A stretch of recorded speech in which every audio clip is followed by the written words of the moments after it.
बिस्मिल्लाहिर्रहमानिर्रहीम। लाखों करोड़ों दुरूदो सलाम मोहम्मद मुस्तफ़ा सल्लल्लाहु अलैहि वसल्लम और आले मोहम्मद पर। मैं हूं उमर दराज गोंदल। पाकिस्तान के अंदर मां सदके इंसाफ के रोजाना नित नए पैमाने तय होते हैं कि हम देखते हैं इस मुल्क में जिनको फांसी के फंदे पहना दिए गए उनको हम इंसाफ दे रहे हैं, अच्छी बात है, लेकिन हमारे सामने जिनको पहनाए जा रहे हैं उनके लिए हमारे इंसाफ के तकाजे मुख्तलिफ हैं।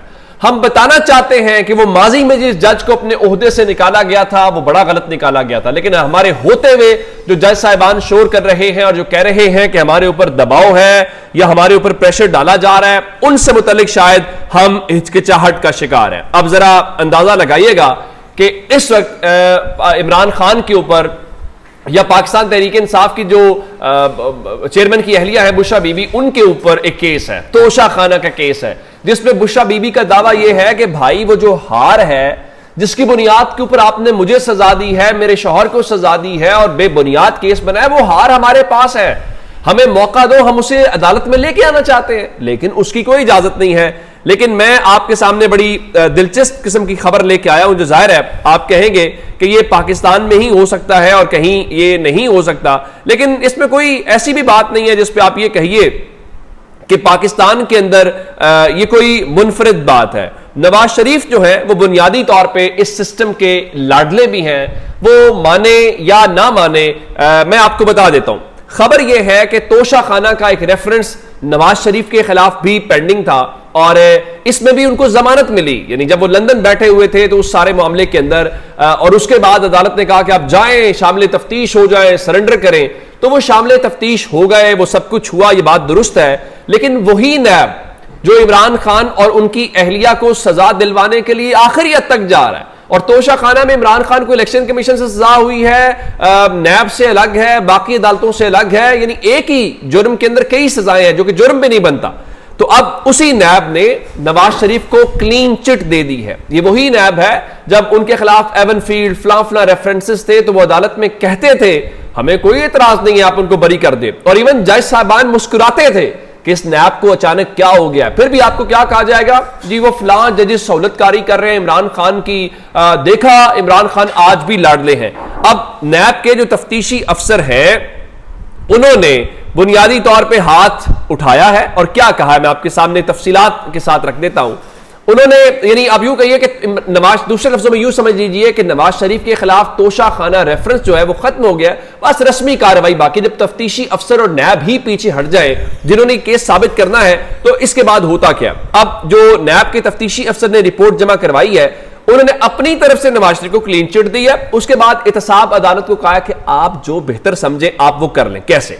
उन्होंने कहा कि सुप्रीम कोर्ट के कहने के ऊपर हमने जाली बैंक अकाउंट्स केस बनाया, मगर नवाज शरीफ ने रकम जाली बैंक अकाउंट से अदा नहीं की। वाह वाह वाह वाह। वो कह रहे हैं भाई हम तो नवाज शरीफ के ऊपर जाली बैंक अकाउंट का भी केस नहीं बनाना चाहते थे, ये तो हमें सुप्रीम कोर्ट ने उस वक्त कहा। और वो सुप्रीम कोर्ट कौन सी थी? जाहिर है वो काजी फायज ईसा साहब वाली सुप्रीम कोर्ट नहीं, वो माजी की सुप्रीम कोर्ट है, और इसके ऊपर काजी साहब भी खुश हो रहे होंगे, बहुत अच्छा किया। तो उन्होंने कहा जी जब गाड़ी 2008 में खरीदी गई तो वो तोशा खाना का हिस्सा ही नहीं थी, तो हुजूर वो फिर हिस्सा किस चीज का था जिस बुनियाद के ऊपर आप ये कह रहे हैं? तो उन्होंने कहा कि अब ये अदालत का दायरा इख्तियार है कि आप नवाज शरीफ को बरी करना चाहते हैं तो आप बरी कर दें, और उनके मुताबिक ये गाड़ी तोशा खाना को सरेंडर कर दी गई थी 1997 में, और 2008 में जब गाड़ी नवाज शरीफ ने खरीदी तो वो तोशा खाना नहीं, उसका वो ट्रांसपोर्ट पूल और टेक्निकल मामलात के अंदर डाल के इस तरह से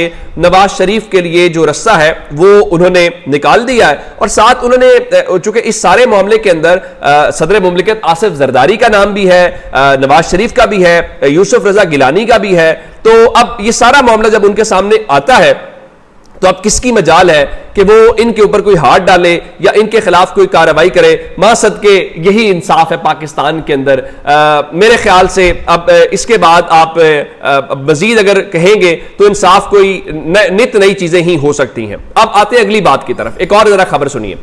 इस्लामाबाद हाई कोर्ट ने फैसलाबाद से रुकने कौमी असेंबली है राय हैदर अली, उनका नाम जो है PNIL से निकलवाने की दरखास्त के ऊपर सेक्रेटरी दाखिला, FIA और DG पासपोर्ट को नोटिस जारी करते हुए 25 अप्रैल तक जवाब जो है वो तलब कर लिया है। और इस सिलसिले में पाकिस्तान तहरीक इंसाफ के हिमायत याफ्ता उम्मीदवार है, और जब दरखास्त उन्होंने की तो उन्होंने बड़ी भरमी का इजहार किया और कहा कि ये क्यों लोगों के नाम ऐसी लिस्टों में डाल रहे हैं, ये सारी लिस्टें कौन बनाता है, पता नहीं कौन ये सारे नाम डाल रहा है, कानून में ऐसी लिस्टों की कोई गुंजाइश नहीं है। कभी किसी का पासपोर्ट जब्त कर लेते हैं, कभी स्टॉप लिस्ट में नाम डाल देते हैं, ऐसे ना करें। 25 अप्रैल की तारीख दे रहा हूं, मुतल्लिका अफसर को बुलाएं और रिपोर्ट पेश करें। हुजूर, ये भी तरीका है कि आप मामले को लटका दें, हालांकि आप चाहते तो आप ये भी कर सकते थे कि आप इस मामले को आज ही निपटा देते, उनका नाम निकालने की हुक्म दे देते, लेकिन क्या ही कहने। एक और खबर सुन लीजिए। अब पाकिस्तान के अंदर 2 महीने हो गए हैं, ट्विटर या जिसको आप एक्स कहते हैं उसकी सर्विसेज बंद है। मैं आपको बताना ये चाहता हूं कि आज इस्लामाबाद हाई कोर्ट के अंदर उसकी समाअत हुई, जो एहतशाम अब्बासी जर्नलिस्ट है उनकी दरखास्त के ऊपर, और एडिशनल अटॉर्नी जनरल भी पेश हुए, और बाकी सारा मामला जो है वो भी मैं आपके सामने रखता हूं। और बड़ा दिलचस्प किस्म का आज अदालत ने वहां पे वजारत दाखिला ने अपनी जो रिपोर्ट है वो जमा कराई है। वो कहते हैं ये जो दरखास्त गुजारे एहतशाम अब्बासी, एक तो इनका कोई बुनियादी हक सलब नहीं हुआ और इस दरखास्त को इब्तदाई मराहिल में खारिज किया जाए। फिर उन्होंने कहा कि एक्स की बंदिश के खिलाफ जो ये दरखास्त है वो कानून और हकायक के ही मुनाफी है और ये काबिल समात नहीं है। और वो फरमाते हैं जी एक्स पाकिस्तान में रजिस्टर्ड है, ना ही पाकिस्तानी कवानीन की पासदारी के मुआहदे का शराकतदार है, और एक्स की जानिब से प्लेटफॉर्म के गलत इस्तेमाल से मुतल्लिक हुकूमत पाकिस्तान के अहकामात की पासदारी नहीं की गई। हुकूमत पाकिस्तान के अहकामात की पासदारी न होने पर एक्स या ट्विटर पर पाबंदी लगाना जरूरी था।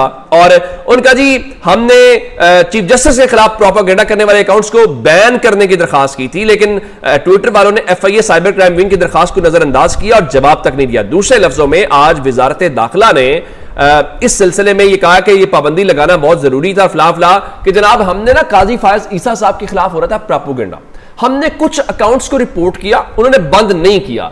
तो जिस तरह से सहाफियों को नोटिस FIA के काजी फायज ईसा साहब की प्ली लेके किए गए थे, तो मालूम ये पड़ता है कि ये जो आपने बंद किया है ये भी उसी तरह से मामला आपने उनके ऊपर डाल दिया है। तो अगली आप खबर ये सुन लीजिए कि ये जो उसको सेक्रेटरी दाखिला ने जो रिपोर्ट है वो जमा करा दी है, तो अब ये मामला जरा पेंडिंग हो गया है। तो 2 मई तक पाकिस्तान के अंदर जो ट्विटर या एक्स की सर्विसेज हैं वो बहाल नहीं होंगी, वो उसी तरह से चलती रहेंगी। उधर जो सिंध हाई कोर्ट है उन्होंने भी इस सिलसिले में ये कहा कि जनाब जो वजारत दाखिला ने एक्स की बंदिश के लिए खत लिखा है वो वापस ले। उनका देखिए जब आप इंटरनेट बंद करते हैं तो दुनिया क्या करती होगी, चीफ जस्टिस ने कहा, वो ज़ाहिर है हमारे ऊपर हंसती होगी, लेकिन उनको ये नहीं पता कि ये जो ट्विटर बंद करना है, ये जो बाकी चीजें बंद करना है, इसका खास मकसद है। और वो खास मकसद क्या है?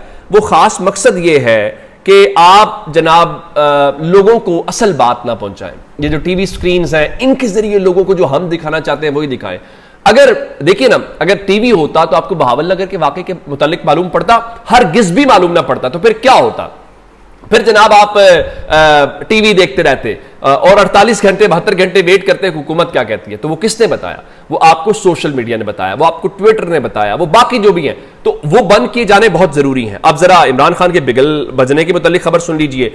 एक तो ये है कि लतीफ खोसा साहब ने नई तारीख दे दी है उनकी रिहाई की, जी बड़ी ईद से पहले इमरान खान रिहा हो जाएंगे। भाई आप रमजान से पहले भी कहते थे, सीरियसनेस दिखाओ इमरान खान के केसेस में, वहां पे कोर्ट में पेश हो। इमरान खान की जमानत का मामला था और आप कहां उस दिन खोसा साहब? जरा ये मामला देखिए। फिर एक और बात देखिए जरा, आज पूरे सोशल मीडिया के ऊपर एक खबर तहरीक इंसाफ के लिए शर्मिंदगी का बायस बनी हुई है। और ये मिसाल यूसुफजई क्या कर रही हैं? आप एक ओहदे के ऊपर पहुंची हैं, इसका हरगिज मतलब ये नहीं है कि इसको इमरान खान का करते थे ये तुम्हारे बाप का पैसा है।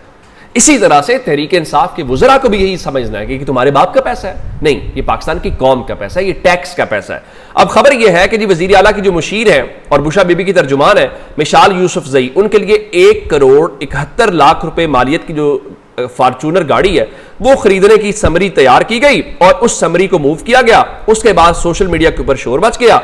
उनका देखिए ये आपकी फायदशारी कर रहे हैं, ये आप इन करोड़ों रुपए किस बुनियाद के ऊपर इनके ऊपर लगा रहे हैं? कि पहले गाड़ियां नहीं है क्या? इसी बुनियाद के ऊपर मरियम नवाज के ऊपर तनकीद नहीं होती कि जनाब आपकी गाड़ी के टायर इतने में बदले गए या फलां हुआ या फलां हुआ? तो मिशाल यूसुफजई और तहरीक इंसाफ को कैसे उसमें से दिया जा सकता है? बिल्कुल भी नहीं। और क्या इमरान खान की मर्जी से चीजें हो, या इमरान खान को पता चले तो इमरान खान करेंगे? इमरान खान के मुतालिक तो मशहूर है, वो पानी का गिलास नहीं पिलाते, वो तो कहते हैं अपना अपना करो, सरकार के खाते से कोई नहीं मिलेगा। और ये टैक्स का यही होना चाहिए, आप उसकी खुद कीमत। तो अब जिसके बाद शोर मचा तो अब बताया गया जी, तरीके साहब ने वजाहत जारी की जी, खैबर पख्तूनख्वा के जो वज़रा हैं, वज़ीर आला ने उस सिलसिले में उनकी जो गाड़ियाँ खरीदने की समरी है वो रिजेक्ट कर दी थी, और इस सिलसिले में बताया गया अगर दोबारा किसी ऐसी समरी भेजी तो वो भी रिजेक्ट ही होगी, और हम इमरान खान के उसूल के, सादगी के उसूल के ऊपर सख्ती से कारबंद है। भाई ये आपको पहले ही करना चाहिए था, जब मीडिया में शोर मचा और आपने अपने लिए एम्बेरसमेंट की तो फिर आपको क्या वो हो सकता है। अब अज़मा बुखारी प्रेस कॉन्फ्रेंस कर रही थी, उन्होंने कहा जी देखिए जो मरीम नवाज हैं वो ट्रेंड सेटर है, और उन्होंने भी मिसाल यूसुफजई के हवाले से वहां गुफ्तगू की कि भाई ये हमारे लिए गाड़ियां क्यों नहीं है जो मिसाल यूसुफजई के करोड़ों रुपए के लिए। तो आप खुद मौका देते हैं पूरे सोशल मीडिया पे एक गाड़ी को लेके, फिर मिसाल यूसुफजई वो स्कूल गई, आप उस्ताद की चेयर के ऊपर कैसे बैठ सकती हैं? आप वजीर आजम भी हूं, आप वजीर आला भी हूं, आप किसी स्कूल में जाएंगे, किसी जगह पे भी जाएंगे तो क्या होगा? ये होगा कि आप वहां पे उस्ताद की चेयर पे नहीं बैठेंगे, उस्ताद की चेयर पे उस्ताद ही बैठेगा। तो ऐसे काम ना करें जो पाकिस्तान तहरीक इंसाफ के लिए, आपकी पार्टी के लिए या आपके लिए खुद जो है वो मेरे ख्याल से शर्मिंदगी का बायस बने, या आप उसका जो दिफा है वो भी ना कर पाए। मेरे ख्याल से ऐसा काम नहीं होना चाहिए। अपना बहुत सारा ख्याल रखिएगा। खुदा हाफिज।